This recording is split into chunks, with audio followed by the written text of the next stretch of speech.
Bunkers. On my way to deliver some of Nick's chippy chips, and thought I'd say hi. I'll give you a. Hang on, there's my view of the road.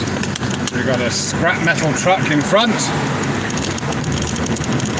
So he'll be going all the way up to Bangkok, about 1,000 kilometers, to have that metal recycled, basically. So there's a huge recycling industry which supports, well, all sorts of people. It's funny because I noticed in England, you've got to pay people to come and pick up your recyclable materials, and you've got to be so cautious about separating them. Here it's like there are people that can, well, you can basically, if you've got some things lying around in your garden, old bicycles, you know, bits of metal, this, that and the other, every so often you can have a bit of a spring clean, which is what we do, and then, you know, I'll shove it in the back of the truck here and take it down to the local scrap recycling yard, and he will where they do plastic bottles, paper, cardboard, and metal. So they check it with a magnet if you've got aluminium or steel or whatever, and they weigh it there and then they, you know, they basically, you know, they give you cash for it. There's been times when we've been hard up, yeah. Okay, let's rummage around in the garden, see what we can find, and it's quite lucrative. So, you know, so that truck in front there, there's obviously, you know, they've obviously paid people already for the metal that they've got, and then they, you know, so they've got to pay for the truck and everything to go up to Bangkok, which is going to cost them a good few thousand baht. But obviously where there's muck, there's brass. I mean, it's obviously, you know, worth the transport. So yeah, it's interesting. Although there's a huge amount of plastic used, and it would appear to be one-time use, a lot of it does get recycled here. And you know, people can make a living out of it. So rather than it being a, you know, an operation that's governed by a few lucky people with government contracts. And yeah, I can't see you in chat, but I can see you all here. I can see Russ, I can see John. Good to see you all, guys. Yeah, I'll, you know, I can't. Right, here's another one of those crossroads where you can turn left even though it's red. Shall do. There.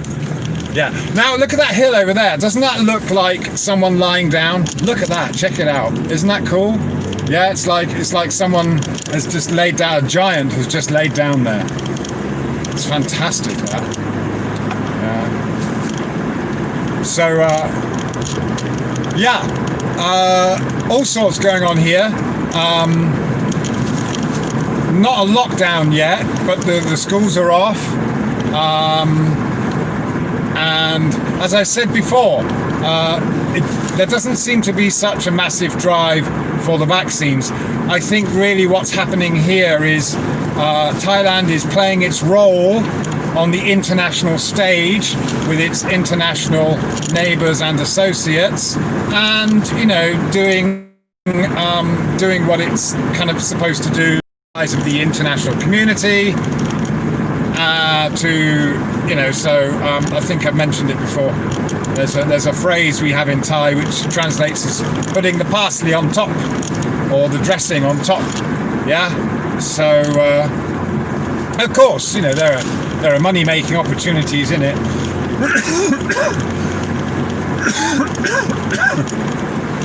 But we are most definitely in the midst of a paradigm shift, aren't we?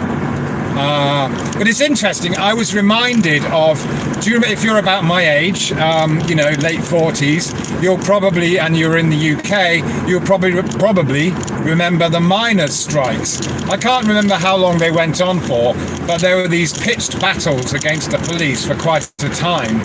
And this was obviously when England was becoming a very socialist country, and it was under the iron-fisted rule of Thatcher.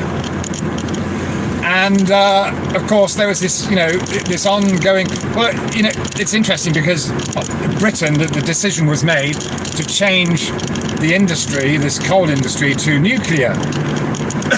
So, you know, in that sense, you had this massive paradigm shift. You suddenly had vast amounts of people out of work, especially where towns and villages had formed around coal mines, which were getting put out of use.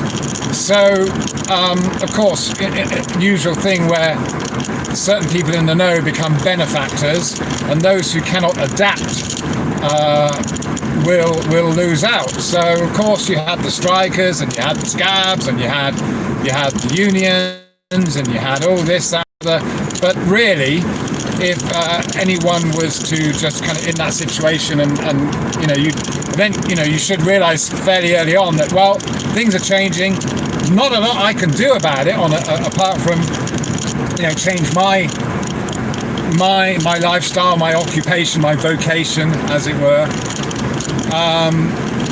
You know, we see by now that making protests is, and I see in the UK that, wow, they're really going for it now, aren't they? You know, not even protests. I haven't seen any protests, but even people just out and about on the street, even homeless people are getting booked and moved on. It's really quite amazing to see that, and you sometimes you wonder, is there a breaking point, or when are people going to say this is enough? But of course, at the same time, there's this realization that most people, normies, if you like, your average globe lubber, and is really going along with it. They're not thinking in the same way that us, a lot of us conspiracy-minded folk, truth seekers, whatever, might see is going on. You know, for most people, they thoroughly enjoy it. I think it's a cause. It's something to do, and it brings up. It's all the same as I was saying the other day. You know, you bring out these behaviours in people. People are snitching on each other. They flexing their. It's just, yeah. So this is how it's been going on in all these kind of cultural revolutions in different. So the UK is no different to North Korea or China in you know, it swings and roundabouts, you know, and for example, where is it? In Cambodia, the killing field. I know Cambodians, and the way they survived wasn't by protesting and standing out, but was just by keeping down and pretending they were dumb. You know, taking off their glasses if they were, they might be suspected of being bourgeois, and then you know, just going along with it, going along to get along, and putting up with it for however many years it was. And then, you know, their children survived. Hey, listen, hang in there. All right, I'm just dropping off fish and chips to a customer. If you want to hang in there, chat amongst yourselves.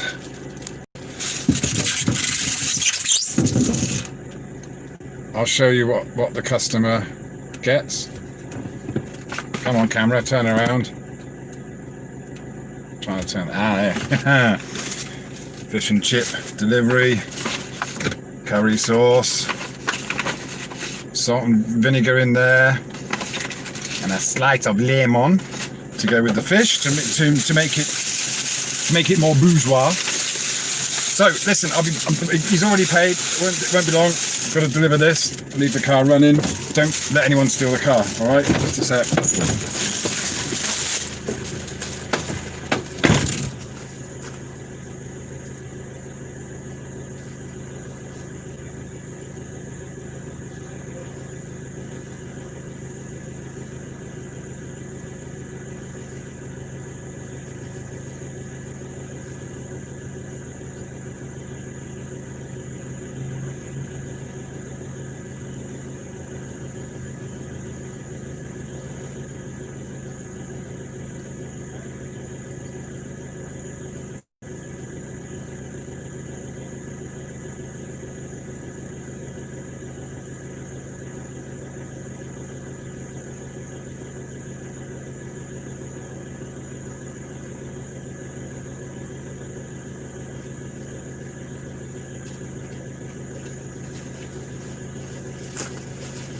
Hang on, I've got loads of security, but no doorbell.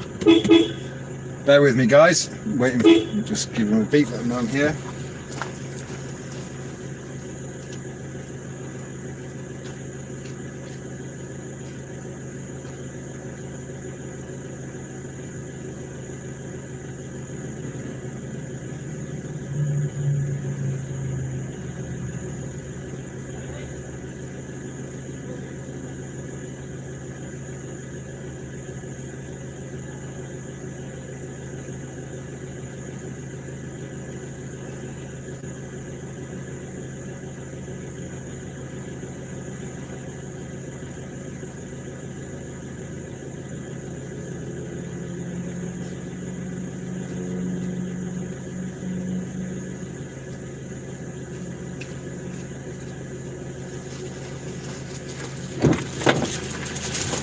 These answering chips are getting cold.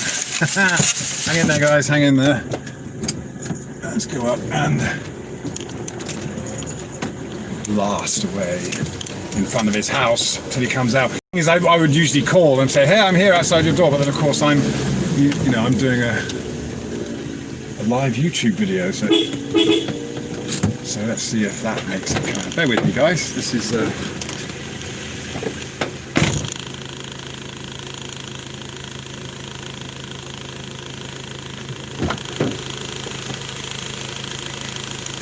it's got a nice gap. I'm quite jealous.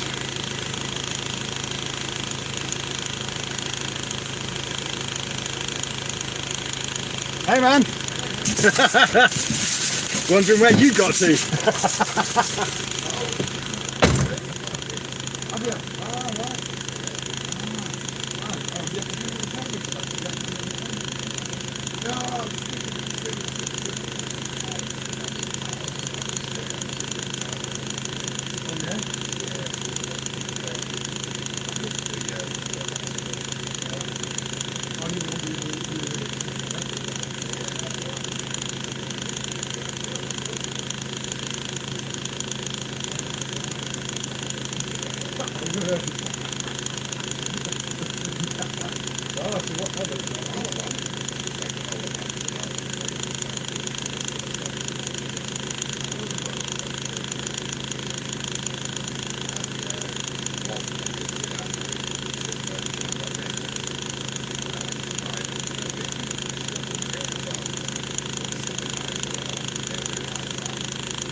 Disappear. Take care, man. Good to see you.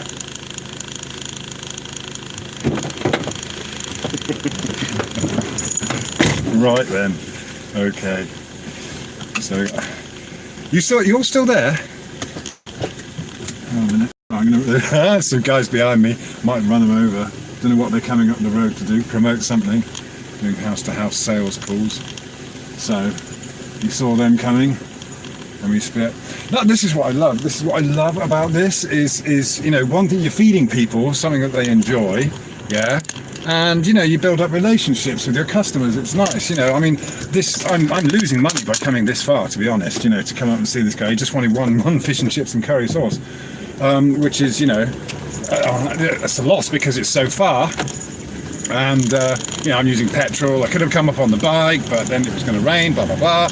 But anyway, nice to see the guy. He's a captain on a, he's a super yacht captain. So, that's the kind of people you get to know. But he said, oh, I just ditched my job. Not fast. Maybe go back to do something in November. So, yeah. These are the kind of people that are here. Now, oh shit. I don't have my glasses with me. I hope you don't mind just kind of, if you kind of asking me anything specific, it's going to be difficult for me to answer. But hopefully you'll just, what I'll do is I'll turn around, you get the front way view. There you go. All right, so back on the country roads of Phuket. Yeah. All right, so yeah, this is quite a trek actually for me to come out this far.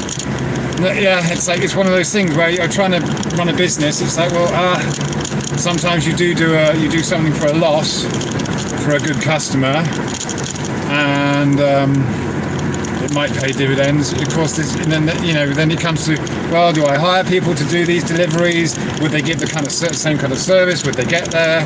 It's like, oh, then they have anyway. Yeah. Where were we? Where were we with the whole? Yeah, I hope wherever you are, it's you're coping okay with the thing. I mean, this is what I do see or feel or sense is a lot of lonely people out there. With a lot of doom and gloom as well. We're all kind of wanting to reach out to each other and see comparing what's going. Whoa, you're on the wrong side of the road. What's going on here to Britain? It's like, I see the Brits often seem to kind of relish their, great complainers basically. So, you get a lot of pissing and moaning, but also at the same time, that pissing and moaning is just them putting up with it as well, and really, not necessarily wanting to do it. If I complain about something, this is a funny thing about the difference between men and women, I think, as well. If I hear my wife complaining about something, I feel this urge to do something. I feel I've got to do something about it. I remember seeing this in Men Are From Mars, Women Are From Venus, and the one thing I do remember from that was this difference in the way men and women express themselves and what those meanings are. So I'm going to take the country road now. Hopefully it's not too bumpy. So women, they might well kind of complain. To the men it seems like, they're complaining, but often the woman is just some kind of expression of something. But of course to the man that feels like we feel like we're getting blamed for this misdemeanor, whatever it might be. Spots of toothpaste on the on the bathroom mirror, something like that. So we immediately feel that either we're being blamed and we're being we've got to do something about it. But so of course then this leads to this frustrating thing, and it feels to you get the feelings that you're not being appreciated and you're getting blamed. So yeah, all of a sudden this miscommunication comes about just because the woman who felt comfortable expressing herself in your company as your spouse or partner did so, but then we took it all the wrong way. Why on earth I started talking about that, I don't know.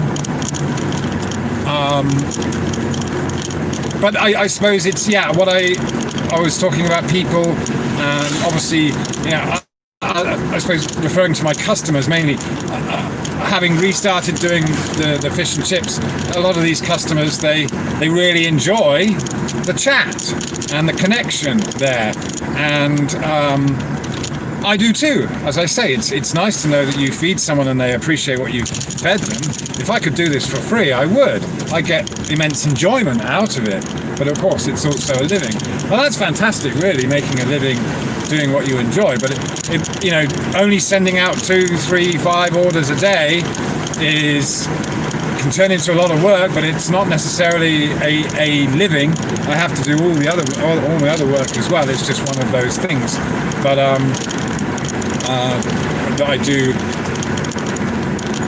do writing and all sorts of other stuff, websites, what have you. Just many fingers in many pies, as it were, and not all eggs in one basket. And in a way, that's freedom, and it's so easy to forget to appreciate these freedoms that we do have. And so we started to earlier on was talking about the whole miners thing. So we always have choices, don't we? We can see these things coming. Well, there's no point in being doom and gloom about it and then blaming basically playing the blame game is very kind of, to be honest, that's immature. Yes, we know that there are people out there, are psychopaths out there out to do us harm, or who just don't care. There are the way the capitalist economy works is very psychopathic in its own nature. But you can't blame a company or a corporation. But you can choose whether you depend on it or you play a part in supporting it. And to be honest, it's usually quite an effort, isn't it, to try and go for something that's, to avoid convenience, avoid. Oh wow! I wish I could. Oh, there's kids flying kites in the field. There's a beautiful view. If I can, it's difficult to stop up. There's buffaloes in the field. Fantastic view. If I can just stop up and show you this. In fact, what I'll do is I'll take a little detour. I hope you're still there. Yeah, once the camera's still, oh, it's beautiful because you've got the sun. Hang in there. We're going to have a nice paddy field, scenic view. Buffaloes and boys flying kites. Rick, hang on, live again. All right, just a minute. Just going to go down this little road here.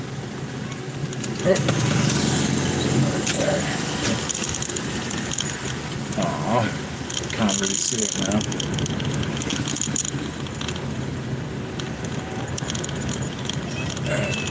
Let's try and. Right. This will be quite good. Here we can. Just a second.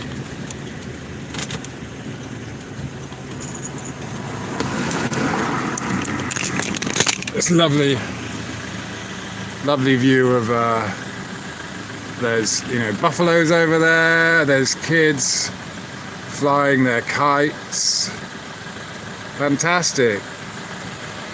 In the I like going past this field because it does remind me of home. It smells of cow poo. So hang on a minute. I'm just having a look in chat. So who we got that? No Story Now. Hi, FE Research It. Hello, Peter Fallows, Joe Mama. I was telling my eldest daughter about your handle, Joe Mama. She laughed. She creased up. It was so funny. You need a lemon on that coat hanger.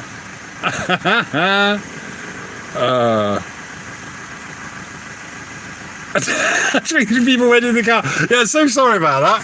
But right, let's put this back. Oh, how do you do this? Oh damn! See, now I've taken it off. I don't know how to. That's it. Okay.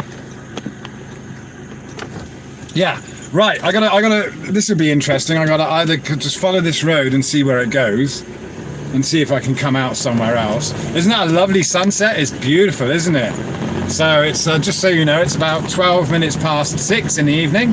Oh, this is all exercise equipment. You can come down here and exercise. See, this is the kind of thing that the Thai government does provide. Yeah, this is all free for public use. You got these exercise machines. Yeah, so I wonder where this will take me. All right, this is a bit of a mystery tour. Should we see how it goes? See how the signal holds out. And see where we ends up, innit? We'll probably end up somewhere that I will recognise, and then we can, so complete mystery to me where this will be. Might be a dead end.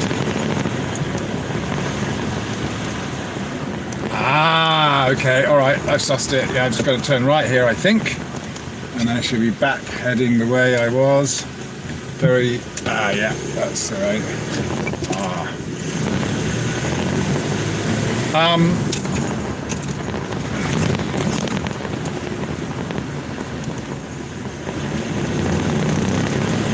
Yeah, so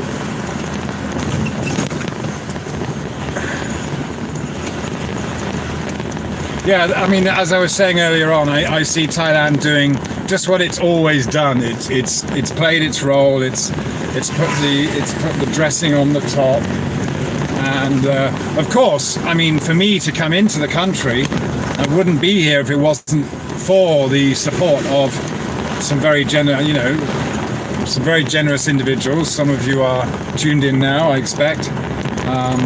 Bit of a football game going on there.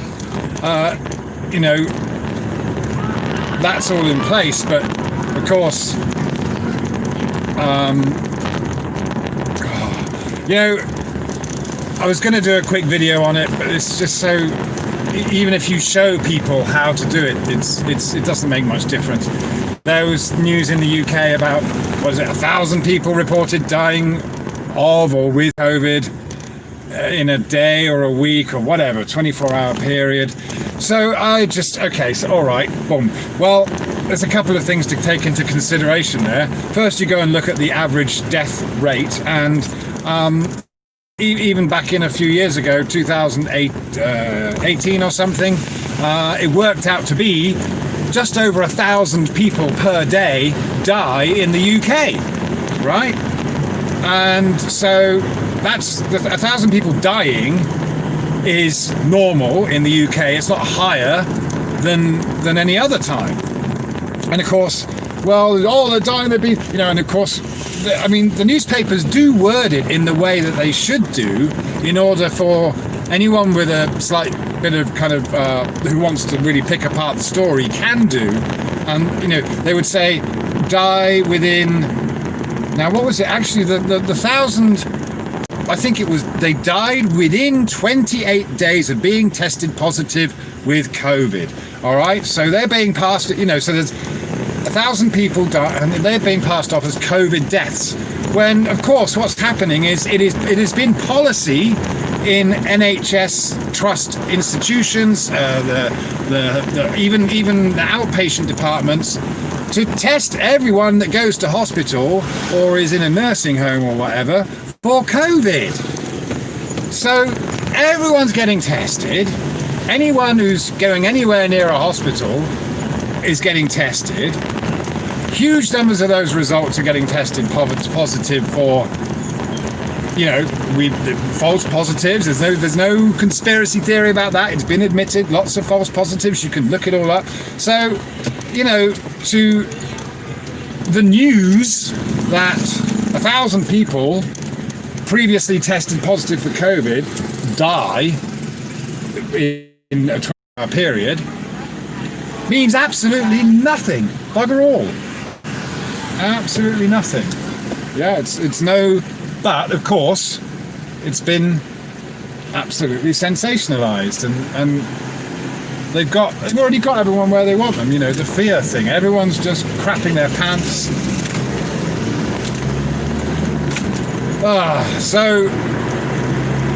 And they are pushing the stories now. Oh, young people are dying.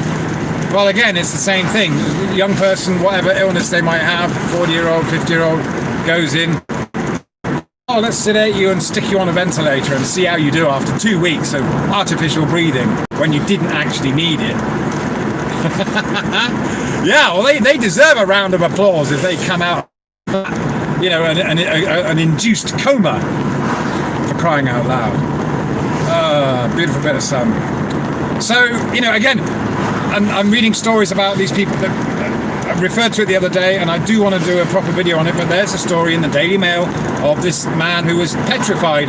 He said before he said in a call on FaceTime to his wife or his fiance, whatever, I don't want them to put me to sleep. I won't wake up. So there's a man who's coherent enough to talk to his wife. He's not, but he, for some reason, didn't think he had a choice. Obviously, at the advice of the doctors and whoever, they decide to sedate him and put him on a ventilator, and then of course you get pneumonia and this and that and the other, and he eventually dies. But because he was tested positive for, even though he went to hospital with stomach pains, but the simple fact that while he was in hospital was tested positive for COVID, that's COVID death. Yeah, and the thing is, as far as I'm concerned, the reporter did an okay job, because they reported the facts, and you do, as an editor myself, there are so many, depends on the paper, on the politics of the publication or whatever. There are certain things that an editor or reporter can or can't say, or you have to imply through the writing. So they pepper these stories with all these clues that are screaming out to you, that there's something very wrong with the connections made for this story, and to me, they always warrant further investigation. But of course, what we see prolifically is just the emotional sway that's been going on. And again, the difference I noticed between the Brits and being in Thailand is, Brits, whether they are in public or in private, they take it so very seriously, and they'll do the what is it they call them, the bubbles, they'll do the hand washing, they'll do the masks in all sorts of ridiculous places.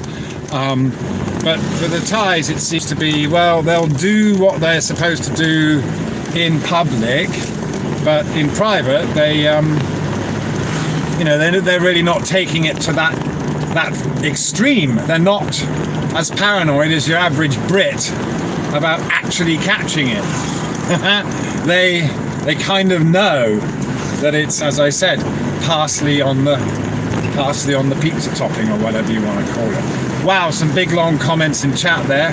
I can't read it right now, obviously, but I will be fascinated to read that when we get back.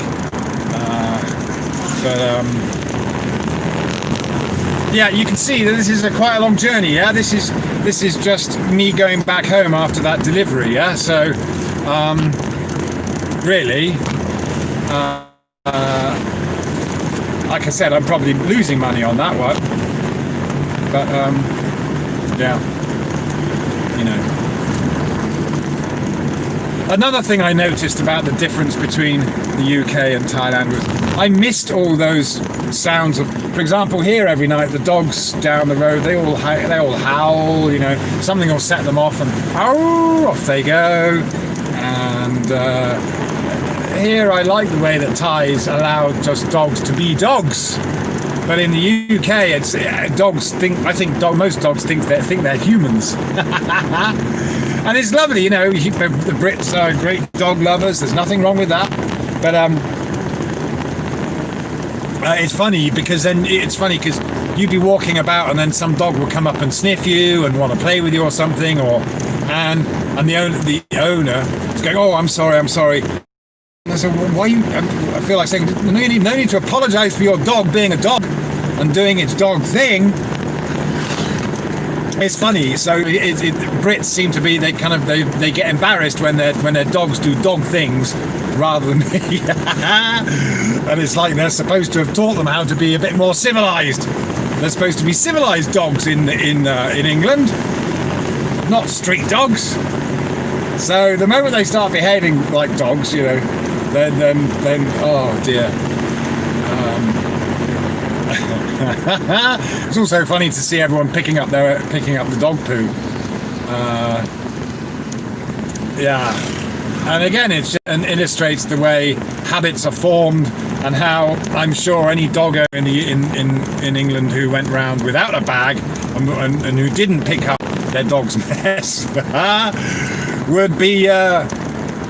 Someone around them would come down on them like a ton of bricks and read them the riot act. Of course, I suppose you faced a fine.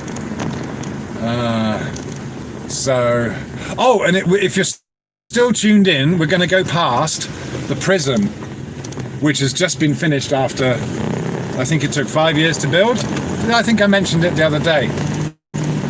2,000 prisoners here. Yeah.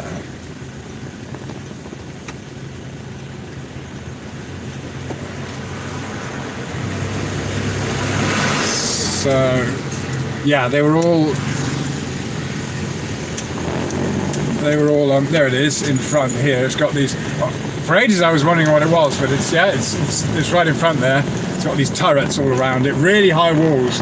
The other prison in town, I mean, you can see over the walls. I mean, it's one of those places that if you wanted to, you probably could escape from. But yeah, Phuket's an island. So yeah, this is the Phuket District Prison, basically in my backyard now. So apparently there are about 2,000 prisoners here.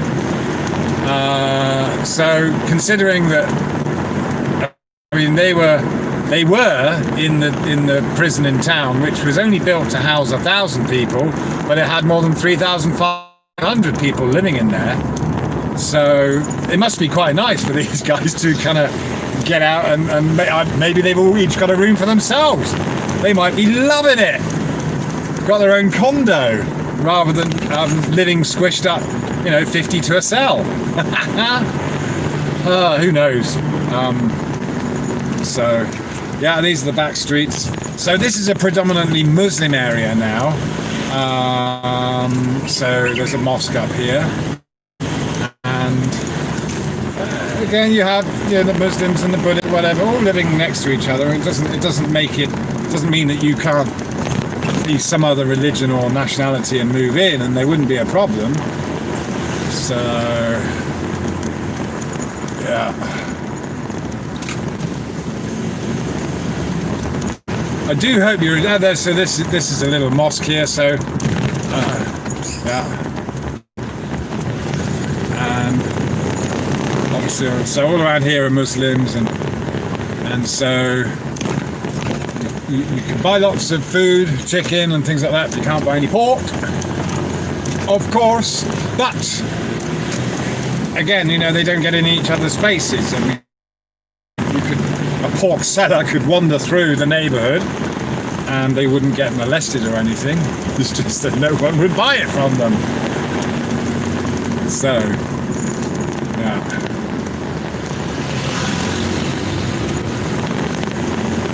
Yeah.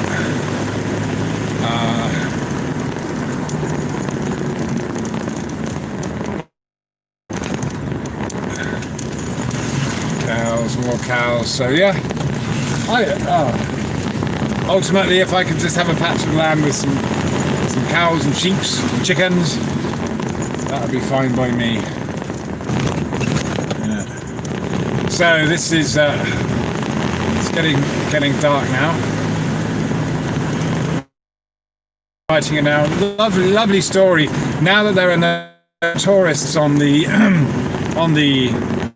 beaches, the leatherback turtles are now coming back after 20 years.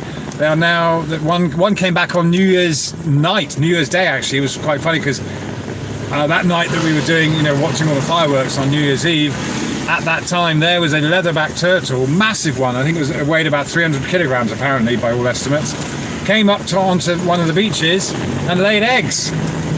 And of course, they've been away for 20 years with all the tourists. They don't come with all the tourists on the beach, but now we've had no tourists here for almost a year. The turtles have come back, so it's quite nice, really. Quite a nice thing. One of those benefits from this whole malarkey.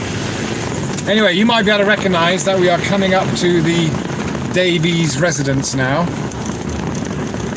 and I should probably have to deal with children, maybe some more orders, general other duties as soon as I get back. Ooh. Yeah. So let me see if I can just quickly have a catch up in chat with you guys, and I really appreciate all coming along. Ooh, hate those bumps. Right, here we are. Let's just, hello doggy. Hello, yeah, my dog does kind of greet me better now. So I'll just turn this around. Hang on a minute. Hang on, if I'll just go out and get my glasses. If you don't, I can at least have a look at the chat. Can you bear with me? Yeah. All right. Hi, Abby. Hello. Say hello. Hey, Brownie. Just a second. Sorry? I'm talking to someone on the phone. Hello, guys. Any more orders? Any more orders? No? No. Okay. Right. Okay. You're still there in the chat. Okay. Execrate. Hi. Fellow Aussie. Hi. Phuket Mums. Yeah. Prison within. Tony Dixon. Hey. All right. No story now. Yeah, true, definitely. It's we keep on talking about it, but fear is the driving factor here, isn't it? Yeah, Tweed Wuzzle. Hi, Tweed Wuzzle. All right, yeah. So, yeah. Hey, listen, we'll leave it at that. You know, I don't want to just blab away. There's, you know, I want to save these things for important things. So, you know, as I said, really positive note that the turtles are back, the wildlife's back, and that's kind of that's a good thing. But I do hope you're all doing okay, and thanks for coming along anyway. Thanks for coming along for the ride, and we'll catch up soon, eh? All right, take care. All right.